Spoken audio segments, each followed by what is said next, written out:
Hello friends, super magic રસોઈમાં મિત્રો હું આપનું સ્વાગત કરું છું.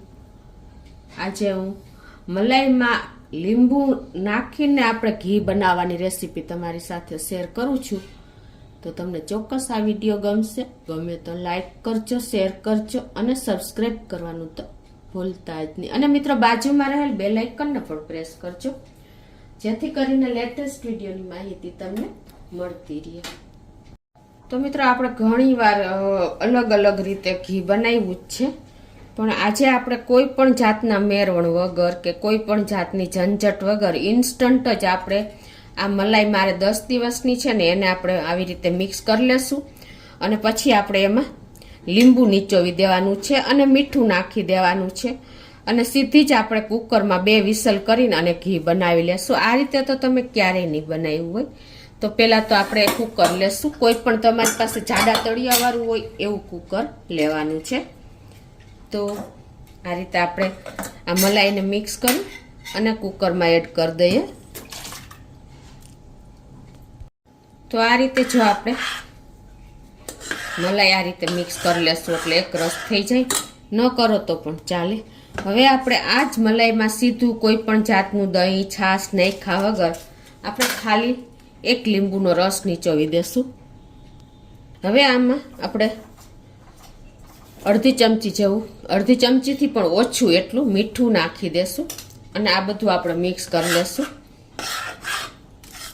લીંબુ મીઠું નાખીને તમારે મલાઈને કાંઈ નથી કરવાનું, કુકરનું ઢાંકણું બંધ કરી દેવાનું છે. હવે આપણે કુકરનું ઢાંકણું બંધ કરી દેશું અને ગેસ ઓન કરી અને મીડિયમ ફ્લેમ ઉપર આપણે 2 વિસલ કરવાની છે.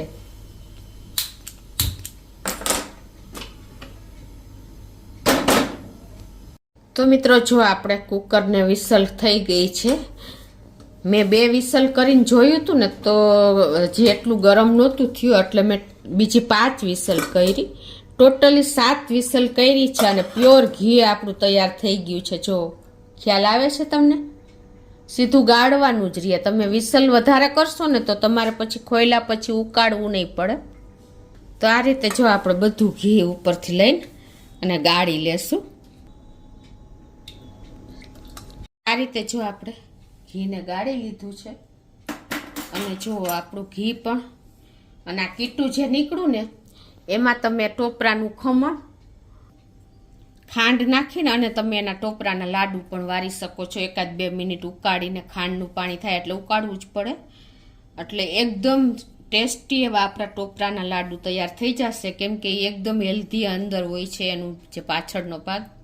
અને આ ઘી જુઓ કેટલું ક્લીન નીકળ્યું છે. આપણે વિસલ વધારે કરવાની જ જરૂર રહેશે. 2 વિસલમાં તમારું હજી ડોળું જ રહેશે. કીટું જે આપણે નીકળે ને એ બધું મલાઈ તમે 5 થી 7 વિસલ કરશો ને આટલું નીટ એન્ડ ક્લીન તમારું ઘી તમને મળી રહેશે. કોઈ પણ જાતની ટાઈમ નહીં લાગે. એકદમ ઇઝીલી તમે 2 થી 5 મિનિટમાં તમે આ બધું તૈયાર કરી શકશો. કોઈ ટાઈમ નથી લાગતો, કોઈ ઝંઝટ નથી. ખાલી તમારે કુકરમાં મલાઈ નાખીને અને એમાં લીંબુનો રસ અને મીઠું નાખી દેવાનું છે. અને તમારે જો ભેંસની મલાઈ હોય તો તમારે ચપટી હળદર નાખી દેવાની. એટલે એકદમ આવું તમારે ગાયના ઘી જેવું ઘી તૈયાર થશે મિત્રો. એકદમ કણીદાર. આ ઘી ઠંડુ થશે ને એટલે એકદમ કણીદાર ઘી તૈયાર થઈ જશે, કેમ કે આપણે લીંબુ ને મીઠું નહીં ખાતા. એટલે ટેસ્ટી એટલું થશે, કલરમાં પણ તમને સરસ લાગશે ગાયનું હોય એટલે. અને આટલું સરસ ઘી તમારું ઝડપથી તૈયાર થઈ જશે. નથી મલાઈ મેળવવાની કે નથી તમારે બ્લેન્ડર મારવાનું કે નથી મિક્સર જારમાં ફેરવવાનું. કોઈ પણ કાંઈ નથી કરવાનું. ખાલી કુકરની વિસલ કરવાની છે અને ઇન્સ્ટન્ટ તમારે કોઈ પણ જાતનું ટેન્શન પણ નહીં રહે. તમને એમ થશે કે કુકરમાં મલાઈ નાખી તો ઉભરાય નહીં, પણ ટીપુય નહીં ઉભરાય મિત્રો, કેમ કે એ ગરમ થશે એટલે એમાંથી ઘી છૂટવું પડશે. એટલે ક્યારેય કોઈ પણ વસ્તુ તમારું લીડ પણ કુકરનું નહીં બગડે. જો આવું થશે તમારું લીડ ઉપર સેજ છાંટા આવશે ઘીના, બાકી તમારે ઉભરાઈ આવવાની કોઈ ટેન્શન જ નથી. એટલે તમે ગમે ત્યારે ઘી ગરમ કરો ને તો તમારે આ રીતે કુકરમાં જ ઘી ગરમ મલાઈ નાખી અને ઘી ગરમ કરી લેવાનું. એટલે તમને કંટાળો પણ નહીં આવે અને ઇન્સ્ટન્ટ તમે ઘરની મલાઈમાંથી આટલું સરસ ઘી તૈયાર કરી શકશો મિત્રો. ગમે તો લાઈક કરજો, શેર કરજો અને સબસ્ક્રાઈબ કરવાનું તો ભૂલતા જ નહીં.